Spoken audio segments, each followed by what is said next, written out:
Video like जरूर कर लीजिए और ऐसे वीडियो लगातार फ्री में पाने के लिए चैनल को तुरंत सब्सक्राइब कर लीजिए और बेल आइकन को जरूर टैप कर लीजिए ताकि आगे भी सारे वीडियो आपको मिलते रहे। यूट्यूब में फॉलो करते हैं तो प्लीज ये वाला फ्री टेलीग्राम चैनल जरूर ज्वाइन कर लीजिएगा। सारे नोटिफिकेशन सारे अपडेट यहीं पे आते हैं, ध्यान रखिए। नमस्कार दोस्तों, एक बार फिर से आपका स्वागत है यूपीपीएससी बेस्ट ऑनलाइन कोचिंग के इस यूट्यूब चैनल पर। आज की इस वीडियो में हम लोग साइंस के एक महत्वपूर्ण बिंदु साबुन और उससे संबंधित तथ्य के बारे में समझेंगे। यह क्लास आपके एंट्रेंस एग्जाम के अतिरिक्त सामान्य जानकारी के लिए भी अत्यंत महत्वपूर्ण है, जो आपके दैनिक जीवन में काम आएगी। तो चलिए दोस्तों, शुरू करते हैं अपने आज के इस महत्वपूर्ण क्लास को। इससे पहले एक जरूरी सूचना, अगर आप टीम के पेड कोर्सेज से जुड़ना चाहते हैं किसी भी एग्जाम के प्रिपरेशन के लिए, तो आप इन दिए गए नंबर पर कॉल या व्हाट्सएप करके टीम के पेड कोर्स से जुड़ने की प्रक्रिया समझ सकते हैं। ये ज्ञान सर का व्हाट्सएप नंबर है, आप यहाँ से व्हाट्सएप के माध्यम से भी जानकारी प्राप्त कर सकते हैं। आपके लिए एक गुड न्यूज़ ये है कि अगर आप प्ले स्टोर से स्टडी फॉर सिविल सर्विसेज का एप्लीकेशन इंस्टॉल करते हैं और एप्लीकेशन के माध्यम से किसी भी कोर्स को ज्वाइन करते हैं, वहाँ पर कोड अप्लाई करते हैं ज्ञान सर GYANSIR, सब इस्तेमाल होगा, कोई भी स्पेस नहीं रहेगा, तो आपको 50% का डिस्काउंट मिलेगा। और ये ऑफर है सिर्फ 31 मई तक, तो 31 मई से पहले आप इस ऑफर का लाभ ले सकते हैं। तो दोस्तों, आप जिस भी एग्जाम की प्रिपरेशन कर रहे हैं उसके कोर्स को ज्वाइन कीजिएगा जल्द से जल्द, ताकि आपको ऑफर का लाभ मिल सके। चलिए दोस्तों, अब बढ़ते हैं आगे अपने क्लास की ओर। ये क्लास बहुत ही ज़्यादा इंपॉर्टेंट है। देखिए, अगर हम लोग बात करेंगे बर्तन धोने वाले साबुन की, है ना, जिसको डिश वॉशिंग सॉप के नाम से भी जाना जाता है, यहाँ पर दिया इसे किचन सॉप, मतलब किचन सॉप भी कहा जाता है, क्योंकि भाई बर्तन की बात करेंगे तो किचन में ही मिलेगा। बर्तनों से तेल, वसा, दाग, कीटाणु आदि हटाने के लिए इनमें sodium lauryl sulphate, sodium dodecyl benzene sulphonate और लैक्टिक अम्ल के मिश्रण के साथ साथ सुगंध मिलाई जाती है। देखिए, अब आपको बस याद रखना है कि इन साबुन में क्या होता है। इन साबुन में सोडियम लॉरेल सल्फेट होता है, सोडियम डेडोसिल बेंजीन सल्फोनेट होता है और लैक्टिक अम्ल होता है, और साथ ही साथ सुगंध भी मिलाया जाता है ताकि इसमें अच्छी खुशबू आती रहे। तो आपको पता चल गया कि जो किचन सॉप होते हैं उसमें क्या क्या होते हैं। पारदर्शी साबुन की बात करेंगे, ट्रांसपेरेंट सॉप, जिसमें आप आर पार देख सकते हैं। यह साबुन निर्माण की उष्ण विधि, मतलब हॉट मेथड द्वारा बनाया जाता है। साबुन बनाने की दो मेथड होते हैं, एक हॉट मेथड और एक कोल्ड मेथड। तो ये हॉट मेथड से बनाया जाता है। साबुन को पारदर्शी बनाने के लिए इसमें उच्च तापमान पर एथिल अल्कोहल मिलाया जाता है। अब ये चीज याद रखिएगा कि जो ट्रांसपेरेंट सॉप होते हैं, ट्रांसपेरेंट क्यों होते हैं, क्योंकि उनमें एथिल अल्कोहल की अधिक मात्रा मिलाई जाती है।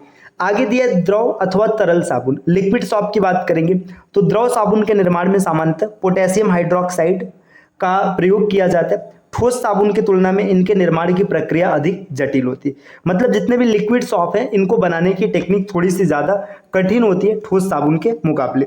चलिए दोस्तों, और आगे बढ़ते। अब यहाँ पर दिया है प्रसाधन अथवा सौंदर्य साबुन, मतलब देखिए टॉयलेट सॉप या फिर ब्यूटी सॉप। अगर इसकी बात करेंगे तो देखिए, इसका निर्माण उच्च कोटि के तेलों एवं वसा से किया जाता है। इनमें विशिष्ट रंग और सुगंध भी मिलाए जाते हैं। इनमें क्षार की कमी होती है तथा ग्लिसरीन की अधिकता होती है। मतलब जो टॉयलेट सॉप होते हैं या फिर ब्यूटी सॉप होते हैं, इनमें बेस की कमी होती है, क्षार की कमी होती है और ग्लिसरीन की अधिकता होती है। कपड़े धुलने के साबुन की बात करेंगे तो लॉन्ड्री सॉप्स जितने होते हैं, देखिए ये कपड़ों से ग्रीस, ठोस कण, जैविक पदार्थ, धूल कण आदि हटाने के लिए बनाए जाते हैं। इनमें sodium silicate, borax, sodium carbonate, sodium rosinate आदि मिलाया जाता है। तो आपको याद रखना है कि जो कपड़े धुलने के साबुन है उनमें क्या क्या मिला होता है, सोडियम सिलिकेट, इसके बाद बोरेक्स, बोरेक्स को सुहागा नाम से भी जाना जाता है, सोडियम कार्बोनेट, सोडियम रोजिनेट आदि मिलाया जाता है। औषधि, मतलब जितने भी मेडिकेटेड सॉप होते हैं वो कैसे बनाए जाते हैं, तो इनमें रोगाणु रोधी, मतलब एंटीसेप्टिक और विसंक्रामक, है ना, डिसइंफेक्टेंट, है ना, पदार्थ मिलाए जाते हैं। दाढ़ी बनाने वाले साबुन, मतलब शेविंग सॉप की बात करेंगे तो ये साबुन क्रीम अथवा झाग के रूप में होते हैं। अधिक झाग बनाने के लिए इनमें रेजिन नामक गोंद मिलाया जाता है। तो आपको याद रखना है कि जो दाढ़ी बनाने वाला साबुन होता है उसमें रेजिन नामक पदार्थ मिला होता है। अच्छा दोस्तों, ये कमेंट करके आप जरूर बताइएगा कि साबुन का रासायनिक नाम क्या होता है और इसका रासायनिक सूत्र क्या होता है। तो आपको पता चल चुका है कि साबुन कितने प्रकार के होते हैं। इसके बाद देखिए, यहाँ पे दिया कुछ कांच के प्रकार, है ना, तो कांच के बारे में भी थोड़ा सा जान लेते हैं हम लोग। अगर बात करेंगे क्राउन कांच, तो क्राउन कांच बना किससे होता है, सोडियम ऑक्साइड, पोटेशियम ऑक्साइड और सिलिकॉन डाइऑक्साइड, इससे मिलकर बना होता है। इसका निर्माण कहाँ होता है, चश्मे के लेंस बनाने में और प्रकाशिक उपकरण के निर्माण में। तो बस याद रखना है कि चश्मा जो होता है, अब आपने चश्मा देखा होगा, है ना, तो उसमें क्राउन कांच का उपयोग किया जाता है। क्वार्ट्ज कांच या सिलिका कांच कहेंगे तो ये शुद्ध सिलिकॉन डाइऑक्साइड का बना होता है। ये पराबैंगनी लैंपों के बल्ब, रासायनिक अभिकर्मकों के कंटेनर एवं प्रयोगशाला उपकरण बनाने में यूज होता है। इसी तरीके से क्रुक्स कांच की बात करेंगे तो ये सीरियम ऑक्साइड से बना होता है ना। ये देखिए इसके बाद आगे बताया धूप के चश्मे बनाने में क्रुक्स कांच का यूज किया जाता है। इसी तरीके से दोस्तों यहाँ पे दिया फोटोक्रोमिक कांच, देखिए सिल्वर क्लोराइड से बना होता है और साथ ही साथ अन्य सिल्वर हाइलाइट उपस्थित होते हैं, है ना। यह कांच धूप में काला पड़ जाता है ना, सामान्य चश्मे एवं धूप के चश्मों के लेंस बनाने में। आपने अक्सर ये चश्मा देखा होगा इस प्रकार के कि धूप में वो चश्मे ब्लैक हो जाते हैं और बाकी छांव में व्हाइट रहते हैं। देखिए जेना कांच की बात करेंगे तो जेना कांच बना होता है जिंक और बेरियम बोरोसिलिकेट से, है ना। प्रयोगशाला में उच्च अभिक्रियाशील रसायनों को रखने हेतु बोतल का निर्माण करने में। मृदु कांच, सोडा कांच या सोडा लाइम कांच की बात करेंगे, sodium carbonate, calcium carbonate, silica से मिलकर बना होता है ना। बर्तन, दरवाजा, खिड़की, ट्यूबलाइट इत्यादि के निर्माण में इसका यूज होता है। और आगे बढ़ेंगे, यहाँ पर दिया कठोर कांच, है ना। कठोर कांच की बात करेंगे, देखिए ये बना होता है सिलिका, पोटेशियम कार्बोनेट और कैल्शियम कार्बोनेट से।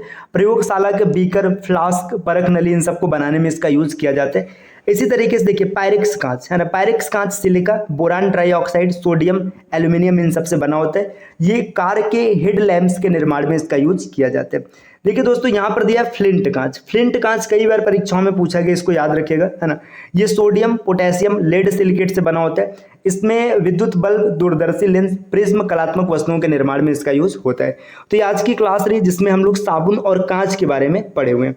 दोस्तों ये अत्यंत महत्वपूर्ण क्लास है आपके बेसिक जानकारी के लिए और साथ ही साथ आपके एंट्रेंस एग्जाम के लिए भी। तो चलिए अब आपसे मिलेंगे अगले वीडियो में कुछ नए प्रश्नों के साथ, कुछ नए कॉन्सेप्ट्स के साथ। तब तक के लिए नमस्कार।